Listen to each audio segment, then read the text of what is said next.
All right. What's up, everybody? Dave Hem here. I'm at Full Circle Yoga X Wellness, and we're about to get this next episode of the Be Wellthy Podcast going. How y'all feeling today? I'm Dave Hem, and I'm here. Oh, let me get my little beverage. Got a vanilla chai from La Colombe. My first time with it, and it tastes quite good. Hope you like the new setup. It's a bit much, yes, I know, but so am I. Today, it's been an interesting, fulfilling, topsy-turvy, thinsy-curvy couple weeks. You know, we're still here trying to figure out our identity. Maybe the identity is no identity. It's a lot of variables to consider when you set forth on a path that is non-conventional, but you're still trying to maintain some traditional roots. So, a little backstory to where we are. We are at the Full Circle Yoga X Wellness Studio event space. Before we got into this place, it was Dhyana Yoga, and it was here for about a little more than a decade. And before that, it was a Bikram studio, and so it's always been a yoga wellness space, and every time a new entity entered this place, it, got a little revision. It became a little bit more than what it was. And in this same studio is where I got my first start. I became a yoga teacher here a little bit over 11 years ago, somewhere between 10 and 11 years ago. This is one of the first places where I started to really commit to my yoga practice. I did start off at a Bikram studio at 15th and Sampson, which is over that way. I did a 30-day challenge. I really thought, let's just sweat it out. It's hot as Balzac's in there. And, I came through the practice via suffering. I came through it. I was going to the gym a lot, mostly chest, mostly arms. Oh, excuse me. And so I came into the yoga practice with that same mentality. But little did I know that wasn't all of it, right? But whatever gets you onto the mat, it got you to the mat. So definitely no regrets. A little rewind, we'll go a little bit back in time. As I mentioned, suffering brought me here. A lot of pain, a lot of darkness brought me into the light, which, again, I'm not regretful about. Very thankful for it. I had a bit of a hard time with drug addiction. Addictions, if you want to expand that out, we're addicted to a lot of things, right? And so, let me see. Started doing drugs and a lot of partying at 15, rising against the machine, trying to, just be seen, crying out for attention, looking for someone to just validate me. And I found out with a group of friends that had the same mindset at the time, and we were all lost, and a lot of us have been found. There's some of us that, left this earthly plane. And yeah, so like a lot of people, weed and alcohol really set me off. A lot of my friends stayed in that realm, and a lot of them got married, a lot of them had kids early, and I didn't. And, I kept going as far as the drug use is concerned. I did a lot of pills, and ultimately those pills became a little bit too expensive for my taste or for my pockets, and So I started doing heroin. Snorting at first, then intravenous, and crack cocaine, whatever got me buzzing. And eventually that road wasn't a road anymore. It was like just dirt, dark, and thorns, and mud, and sludge, and toxic ice. So I became homeless. I was homeless for a bit, so not too long, but just enough to end up in jail a little bit after. And I gotta say, jail time was one of the most enlightening times of my life. Not saying that it was comfortable and fun. I mean, there were times where I felt at home because, I didn't have to make a lot of decisions. Everything was just made for you. So you had to work in the confines of whatever choices you had. So 13 months into jail, I got out. I was in a methadone program, about 150 milligrams, but I knew I wanted something different. And I asked my counselor at the time, shout out to Bob Wexler, what do I got to do? And he mentioned going into the rooms of recovery. And so I took his advice, had the little sheet, had it signed out, and I fell in love with it. I remember going to my first meeting at Castor and Pratt. Somebody was celebrating 10 years, I believe, and it was awesome. They gave me hugs. I was a big fan of hugs, just physical contact, and I stuck with it. And a few years into that, I came to my first yoga class. I was enchanted. I was compelled to continue, and I stumbled into this studio, Dhyana Yoga at the time. And I'm becoming an energy exchanger. For those who don't know what energy exchange is, it's a program where you just come in for a couple hours, you clean up the studio, you check people in, you run errands, and you get free classes. Because first I had, the $20 2-week pass, and my buddy Howard was like, yo, you need to get into the energy exchange program. And I was like, yeah, anything for free stuff. So I did that, and I did that for a few months, and I ended up becoming a staff member because I was really about this place. I would come in on my days off. I would sub for any energy exchanges that wanted it. I would request it. Just something to go. I had the passion. I have the passion for it. And it was really cool because I came in and I didn't know the owner yet, and she came in for a workshop, and I didn't know it was her. But I treated her just like I treated everybody who walked through those elevator doors, and didn't find out till after that who she was. Shout out to Diana Vitarelli. I love you. And I guess she was like feeling my energy, because the next day I got a call from the manager at the time. Shout out to Michael Eppel. And he said, hey, do you want a staff position? I was like, for sure. I took it, and I took it real serious. And then later, not too long after that, I became the manager. And then a little bit into that, I asked about teacher training because I saw the people doing it, and I would just peek in, and it looked like a lot of community was happening, a lot of village energy. And I asked Diana, I was like, hey, is there something we can work out where I can take the teacher training, I'll pay you? Because at the time, I was working 2 gigs. I was plumbing with my buddy Sean. What's up, Sean? And I was also working at a factory at Orthoply. What's up, Orthoply? And yeah, I needed something different. And so Diana, in her angelic way, said, hey, no, I'll give you a scholarship. And I was like, yeah, let's go. And I did it. I shined. I ended up teaching about a month before I even graduated. Diana saw something in me, that it factor, the X factor, as she calls it, and something that I couldn't see, but I had this light about me. And we'll talk more about me talking about that in the past tense, because life happens.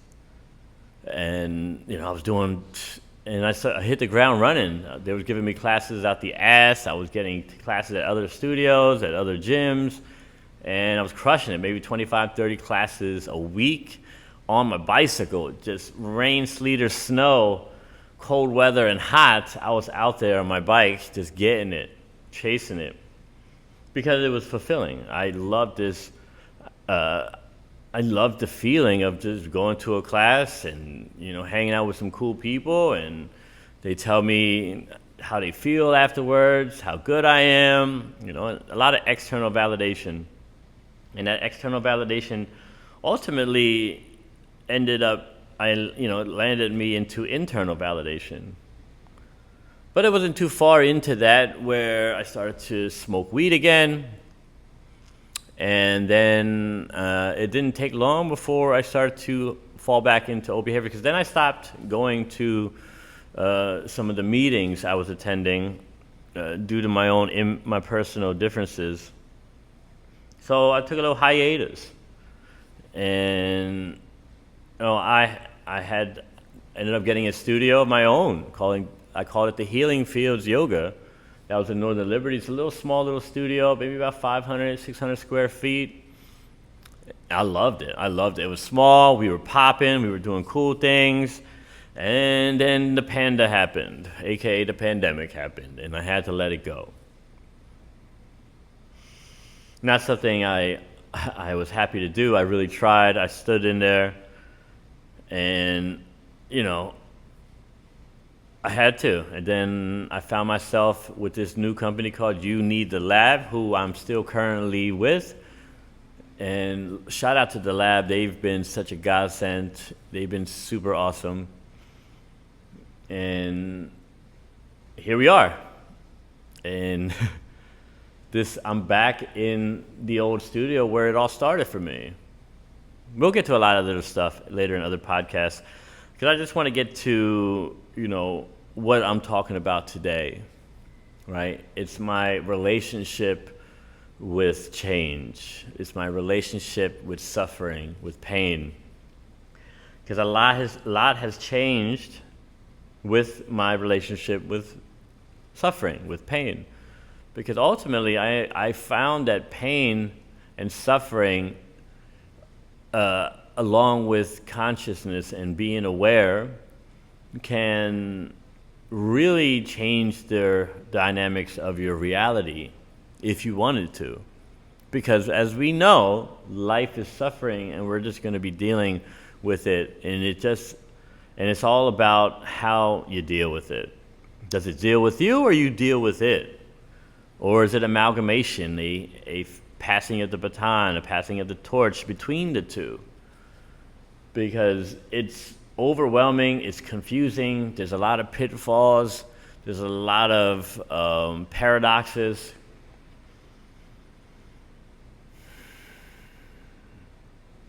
But once you get to this state, because here's the thing, when you teach something, you become it, especially if you're really into teaching it, because you have to study it, and whatever you study, you become,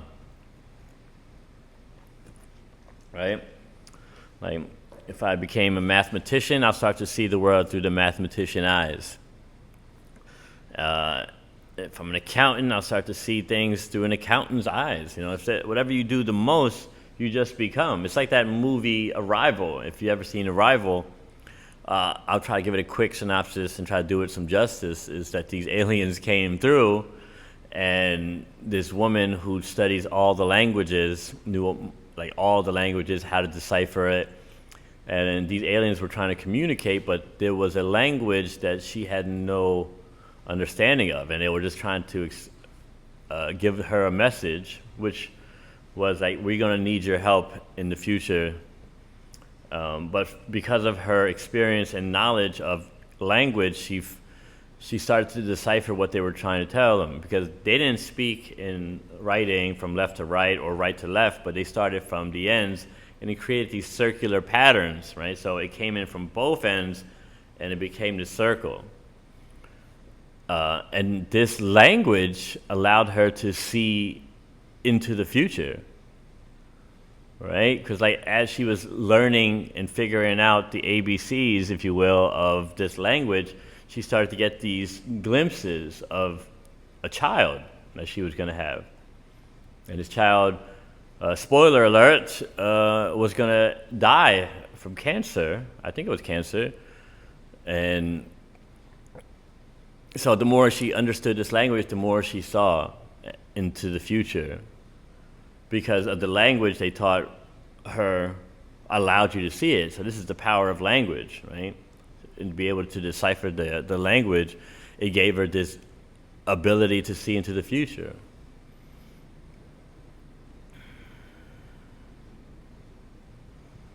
And, so to my point of whatever you study and embody, you become that. You start to see from that lens.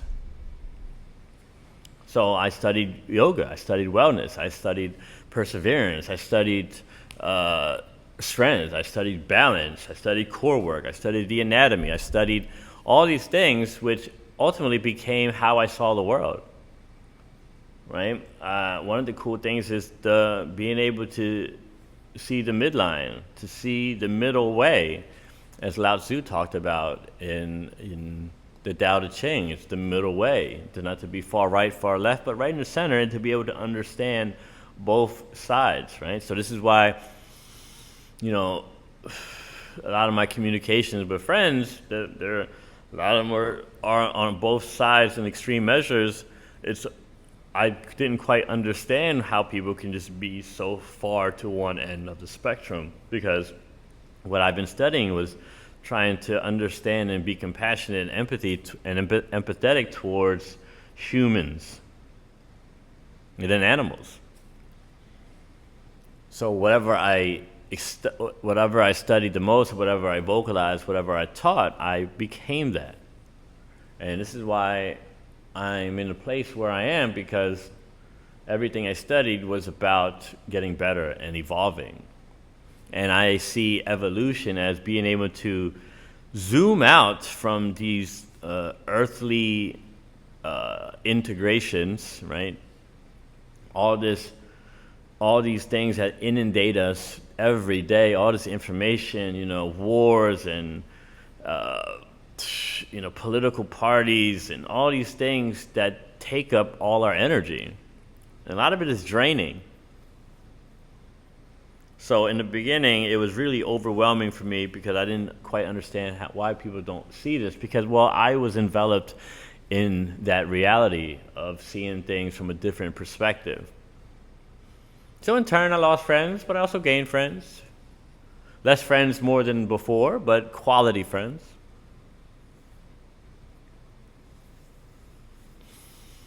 So we got to be careful, right? You know what I mean? We have so many blind spots. We have so many biases, and what I've learned in my practice is that, you don't know what you don't know. So don't be so definitive in things. Allow your mind, your brain, right, to be malleable, because that's what it's designed to do. But if you want to stay stuck on one thing, it'll follow you, right? Because this world man, it'll eat you alive. It'll eat you alive. And if you're not conscious of it, and you'll be taken by it, right? This matrix, to use that analogy, is the systems. They're, it's hard to, like for fish, right? Fish are in the water. They don't know what it's like to be out of water, right? Because all they know is just being in water. So, I've learned to be amphibious, learned to be of the system, in and out the system, and then learn how to navigate in and out at will, right? Like, okay, I want to go into finances and try to understand it, so I delve deep into it, get a little first-class ticket in, and I get out, right? In and out, trying to get all this new information so I can help enlighten and bring other people into the army of lightness. But it doesn't come without scars. It doesn't come without wounds. It doesn't come without brokenness. But it's within that brokenness, it's within those wounds that you heal, and within the healing is the empowerment. Because if you just lie there and just take it, well, you're just going to continue the cycle. So I'm learning to take on the cycle, break cycles, create new cycles, and then use it up until I don't need it anymore.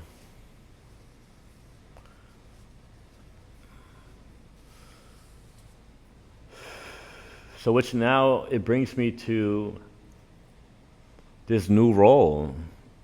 For a long time I followed, but now it's time to lead. It's time to lead by example. Because I'm not looking to convince anybody or trying to convert anybody of any of this. I can only show through social medias, through my presence, interactions, how I can leave this place better than I found it.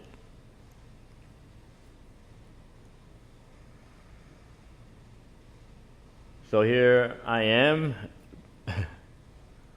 same wine bottle, different wine, if you will. And we're trying something new. Because, truth be told, I love the challenge. I love to take on new things. As much as I hate it at times when I'm in it, it's quite exhilarating. It's quite fun.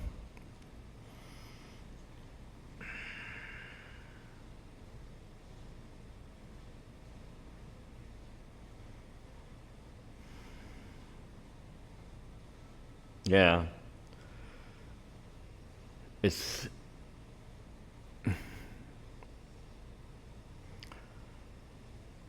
So guys,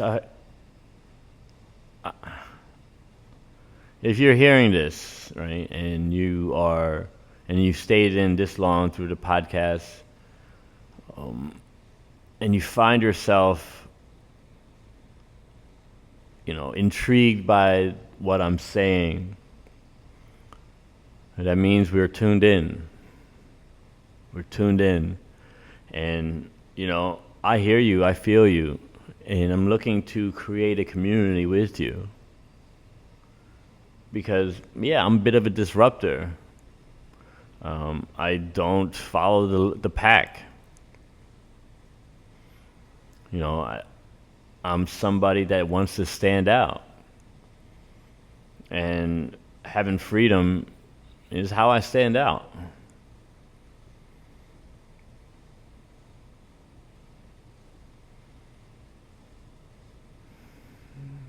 So now here we are, about 4.5 years out of the pandemic, and it's like, what now? Because I can't really blame any of my shit on it now, because we're done with that.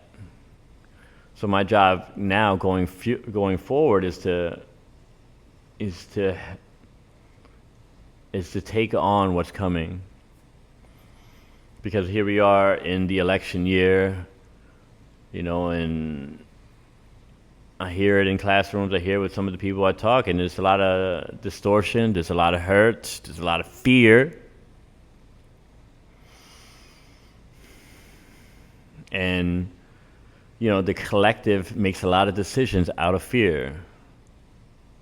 So when you're going into the election and you're looking to vote and do your thing, my concern is that a lot of people are going to be voting out of fear, and then whatever happens with that vote creates more fear. Be informed, rise above the biases, look at things, and go from that place. Or don't participate at all. Maybe that's the new way of doing it, right? Because both of these parties, if you will, to me it's like mom and dad fighting. And I hated mom and dad fighting. These are not good role models. These are not. I will be an observer, and I will be there to create space for anyone that needs it as they go forward with their votes, but I'm not participating in it. It's just not where I'm at today, and I give all the best to those that are. And I hope you receive what you are looking for. But my vote comes from a higher place. I'm voting for God. I'm voting for myself, and I'm voting for peace for myself. And I hope people understand. And if you don't, hit me up. We could talk about it. We'll try to keep it, peaceful, because it's really hard to talk about these type of things and not get a little bit tense, So I respect anyone that does it. By all means, go with your heart, go with that place. Be soft, be honorable, be in harmony with it as well. That's just for me. I'm going to continue to do what I do, come from a place of love and come from a place of heart and a place from intellect. And that for me is where I'm going. Things are about to get rough, about to get rocky, about to get rough. And I hope to have a space for anybody that feels inclined to come and to share any of their pain and also their love and joy. Yeah, that's good, And so, and in closing, I'm just happy to be alive. I'm happy to have gone through what I've gone through to get where I'm at today. I just had a great meeting with the higher-ups, and that was a big relief because I stood up for what was right, and I came up on top. I came up with a victory, small victory, for the small business owner, and that's what's up. And I like to hang my hat on that. So come out to class, man. Hit me up if y'all want to do some private lessons. Let's go. I'm looking to venture out into corporate wellness. If you are part of a business and you guys feel like you've been lacking in dealing with some back pains or neck pains or wrist pains, let me know. I'll come out to you guys and we'll take care of it together and we'll have fun while doing it. We have a lot of events happening here at the Full Circle. Check it out. Come through this Friday. We're going to have a hell of a lineup at the Full Circle First Fridays sessions. And we got a ton of other events coming. We got a fundraiser coming, a Halloween party on the rise. If you guys are looking to host any kind of meetings, circles, for your friends, any parties, bachelorette parties, hit me up. We have a beautiful package, a fun package to get y'all going of all things, and we have a good time here. We're yoga and ... You fill in the blanks and tell me what you think. So this is the Full Circle Be Wellthy Podcast, episode 2.1. Stay tuned for more things, and please like and subscribe, of course. Let me know what's up. If you want to be a guest, it's lonely on this couch. Get out here and chat with us, and we'll make it happen. We'll have some fun while doing it, guys. All right? So remember, before we go, there's 3 qualities that make you an attractive person, right? Number 1, being comfortable in your own skin, right? Number 2, know where you're going. And number 3, have fun while going there. And I'm sure there's others out there, other qualities, but those 3 really hit with me. And you know what? 3 out of 3 is pretty damn good. All right, guys. Thank you so much for tuning in and listening. Hit me up. Follow us on Instagram at Full Circle YXW, or hit me up on my personal at Yoga Lifestyle 3 on Instagram. And let's get this party a-rockin'. I'll see you real soon. As always, take care of yourself. Stay centered. Stay soft. Don't take no shit. Peace.